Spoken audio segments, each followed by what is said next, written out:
the disintegration of the Israeli state. That's my own view. And I think the religious leadership in Israel, there are large numbers of prominent rabbis who have reinforced Netanyahu's message, which you've also heard from people like Ben Gvir. And that is that they're dealing with the Amalek, animals that deserve the worst, and that anything you do to the animals that are in front of you is justified. So the notion of any sort of moral restraint is completely absent. And that's a strong view widely shared inside the Israeli population. I'm sure you saw the polling that was on an Israeli television channel, where more than 47% of the population felt that rape and torture and murder and so forth of the Palestinian prisoners was justified. So I think there's deep-seated irrational hatred. It's been unleashed, and it permeates the atmosphere in Israel. It's very sad, but it's true. And that's not going to go away quickly. The only way to deal with that is to confront it directly. But we're not going to do that. Our government will not confront it. They may say something in private, but from the standpoint of the current leadership in Israel, they know they exert infinitely more influence and control over the Senate and the House in the United States than President Biden, or for that matter, President Harris does. The Israeli finance minister, Smotrich, one of the right-wing members of Prime Minister Netanyahu's cabinet and coalition, stated publicly that the best thing to do would be simply to starve the 2 million residents of Gaza, but he's not sure the world would let them get away with that. Hard to imagine a public official saying something like that in public and suggesting it's somehow consistent with international law. I guess that means Israel has its own laws unique to itself and its own standards unique to itself. Oh, absolutely. And I think you need to take that into account. Their view of what is right and wrong is by no means the same as ours. And the last time we saw something like this, it was Yagoda in the Ukraine, where they systematically starved millions of Ukrainians to death. Those they could not shoot or deport were simply allowed to starve and die. And of course, they committed the same kinds of horrendous acts against the population because the Soviets recruited criminals from the prisons under the control of the NKVD, led by Yagoda in Ukraine, to execute the atrocities. That wasn't the only place.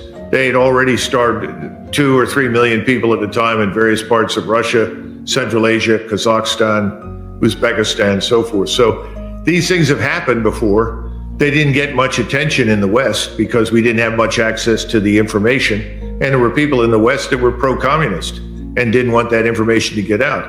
Right now, I'm rather surprised that we're hearing these things coming out of Israel, because that suggests that the press, which is almost universally behind Israel, even if they don't like what they do, is allowing these leaks to occur somehow. Tell me, Colonel, about Russian technical support for Iran, anticipating a conflagration between Iran and Israel. Well, as you pointed out earlier, I think you probably even showed part of the foreign minister's comments that he made in Tehran and back in Moscow regarding the readiness of Russia to cooperate with Iran. And they signed a treaty with Iran. You could call it a treaty. It's an agreement for military cooperation assistance as well as economic development, because they want to develop this alternative route to through the Red Sea and the Suez Canal that then runs the length of Iran up through Azerbaijan and then into Russia all the way to St. Petersburg. So I think that was the beginning of even more serious military cooperation. What you're seeing now is really the result of those agreements. We've seen Iskander missiles, ballistic missiles that have been used in Ukraine, as well as I would assume some Kishan cruise missiles, but I haven't seen it. They probably have something like it. But more important, electronic warfare capabilities that the Russians have rarely allowed anybody outside of Russia to utilize and employ, and they're very substantial. We've had to deal with them from time to time in Syria. We know that they're very capable and can have an enormous impact on combat in the air as well as on the ground. And now finally, we're seeing the S-400 system show up. The S-400 is a very good air and missile defense system. It's advertised by the Russians, obviously, as the best in the world, but then again, we advertise. We tend to dismiss a lot of what the Russians say about their equipment, and that's a mistake because, as we've seen in Ukraine, Russian equipment has performed above expectation. Much of our equipment has performed below expectation. So I think it would be a mistake to dismiss this S-400 system. They can acquire a target at least 250 miles and maybe more, we don't know. Now, they can't shoot it down at that range, but they can acquire it and track it. Normally, you want the enemy's aircraft to come in closer before you shoot it down. Now, that works to our advantage to some extent because we can launch JASSM and other kinds of cruise missiles with different kinds of warheads from a distance, from B-2s and B-52s, even from our fighter aircraft. So that, if we see an air battle that involves those things, it's going to be a first time in history that our air forces have flown against this kind of dense, modern air and missile defense capability, certainly since Vietnam. And we'll find out what it can do. But right now, they have 6 different missiles, excellent range capabilities. It's going to make for a difficult time. And of course, as we were discussing before the show, Judge, I'm sure that Russian military assistance involves technicians on the ground in uniform helping to operate these systems. It couldn't be otherwise. I've been looking for, but have not seen yet, evidence for any Chinese assistance, because the Chinese have provided in the past some very good electronic warfare capabilities to the Iranians as well. And the Chinese have an interest in this war, as we've talked before. We just don't get it here in the United States. We don't understand that this is not a one-off between Israel and Iran, or Israel, Iran, and Hezbollah and the Yemeni Houthis. This is a far bigger proposition. Here's a map that you and I talked about a while ago. This must show, I believe, the red line, the new path for commerce that the Iranians and the Russians are preparing, does it not? Well, I can't see it completely.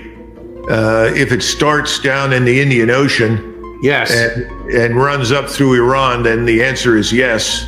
Yes. That's a very, very important alternative. And the Saudis are now very interested in contributing to it because they're prepared to bypass the Suez Canal and the long route to Europe, or for that matter, to the United States in favor of this particular approach. Well, this gets products and goods starting in India all the way up to Europe with a lot shorter route than the one that is currently used involving the Suez Canal. And that's an important point. You brought up India. India is part of this in a big way. And we have viewed India in the past periodically as a strategic partner, but India has always had a very close relationship with Russia. And India, whatever its feelings about Islam and Muslims, is very uncomfortable with what's happening in the Middle East for the same reason the Chinese are. This could disrupt trade and commerce and have a negative impact on the global economy. You would not be surprised. In fact, I think you indicated to me before we started the show, it would be almost inconceivable if this were not the case, that this high-end new Russian equipment now delivered to Iran could only be operated by Russian technicians. Well, I wouldn't say only. I'm sure they have Iranians that are trained to some extent, but I don't think they would leave it to chance. They understand the stakes are very high. And no air and missile defense system of any kind is perfect. So they know that missiles and aircraft will ultimately penetrate it. But if you can make the cost of penetration very high, shooting down most of what is coming in your direction, as well as the aircraft, then you can have an impact on the campaign. And I think the Russians know to do that, they've got to be on the ground in Iran. The standing of this gentleman, the foreign minister, and what is the significance, in your view, of what he just said? First, this foreign minister is rumored to be Erdogan's likely successor. he is far more aggressive in his views on the use of Turkish military power than Mr. Erdogan is. Mr. Erdogan has tried to stay out of this war. However much he has signaled his distaste or contempt for Israel and what it's doing, he's tried to keep the Turks out of the war. He's very sensitive to the economy for good reasons. Turkish economy is fragile. They've had a lot of problems with their currency. They're very dependent on the largesse from Qatar and other Muslim states. However, Mr. Erdogan has had some difficult sessions with his National Defense Council, and he knows that if the Israelis move into Lebanon, that will destabilize Lebanon. Now, it's also important that your viewers know something else about us and Israel. We have been preparing forces in Syria to attack Turkey. Now, what am I talking about? I'm talking about Kurds primarily. The MEK and other organizations, PPK, they have been encouraged to arm up and conduct direct assaults over the Turkish border into Turkey. The Turks know this, and they're very upset about it. And we've done this periodically in the past. This time, it's gotten very serious. So, as a result, you've seen Arab tribesmen, very well armed, assault our bases in Syria. I don't know what the current status is. I'm not hearing very much through the mainstream media about it, but I suspect that they've had some success. I'd be surprised if we have not had casualties. My understanding is that they're currently in control of the oil facilities. At the same time, the Russians have built a new base in northern Syria, and they're not interested in seeing us remain in that country in a position from which we could direct action against them. So you have a larger war already developing, and the Israelis are part of it, we're part of it, and the Turks are on the brink of admitting to this and going public with it. But if they go public with it in a rather major way, the demand of the Turkish population will be to attack. And that's something Erdogan still does not want. Here's said that the Turkish military is competent and commendable. Well, I think those are accurate terms. The Turks are very proud of their country. They're a martial people. I think the average Turkish soldier is a very tough and formidable opponent. Now, I don't know how much experience they have with large unit operations, but it would be a mistake to underestimate the Turks in any case. Now, are they likely to come in quickly? I think that's not the case because we have not yet seen the war explode onto the scene against Hezbollah. If Hezbollah becomes decisively engaged by the Israelis, then I think we're going to see some movement from the Turks. The Turks are also sensitive to the fact that the region that he's in Syria, Jordan, the Arabian Peninsula, all the way to Egypt, this is historically Turkey's sphere of influence. It's not historically Iran's sphere of influence. Yet the Iranians have taken the lead for the Islamic countries to oppose Israel. Now, this is uncomfortable. The Turks really feel that they are the once and future kings of Islam. After all, the last first caliph of Islam, or genuine caliph of Islam, was the Turkish Sultan. Since then, there's been none. That is in the backs of people's minds. Now, how far will the Turks go? Well, if you're a Syrian, you have mixed feelings because Syria was a province of the Ottoman Empire. And the Turks tend to view most of the territory, certainly from Kirkuk in Iraq north and all of Syria, Jordan, and these areas, and Israel itself, as part of their sphere of influence. So they have mixed feelings, but things are desperate. The Arab states are desperate. They fear all sorts of things. Arabs are expressing the view that the Israelis want to conquer the Suez Canal and control it. Whether or not that's true is hard to tell. I think it's unlikely, but the Israelis did seize a portion of it in 1956 when the British and the French intervened in Egypt. The point is there is more than just a little concern. And the elites, as we've talked about before, General Sisi, King Abdullah in Jordan in particular, on very shaky ground. Those men know that their lives hang in the balance and they could be gone at any point in time because their populations are enraged. The Turks are enraged. The one place where people are not as enraged, interestingly enough, is Iran. And the Iranian leadership, despite whatever you may hear publicly, desperately wants to avoid a war with Israel, primarily because they don't want to go to war with us. Last subject matter, Colonel. Was there recently some military activity by the Houthis, which resulted in about 70 deaths of IDF and some American contractors, about which you can tell us? Well, I can tell you only what I found through open source material. I haven't seen anything classified, but I am reliably told that roughly 70 Israeli so-called commandos or special forces, special operations force types, along with some number of Americans, the total number was 70. How many were Israeli and how many were American mercenaries that were joined in this operation? I don't know what the exact breakdown was, but it was obviously mostly Israeli. And they infiltrated successfully into Yemen, but they were tracked from the moment they infiltrated by overhead satellites, presumably Russian. And the Russians provided this information to the Iranians, who immediately telegraphed it to the Houthis. And whatever you say about the Houthis is that they're tough hombres on the battlefield.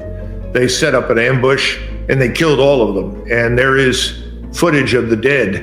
And I haven't had a chance to examine it carefully, but clearly most of it's Israeli, but there are indisputably some American mercenaries there. There may be some Brits mixed into it who are also employees of the same contract firm.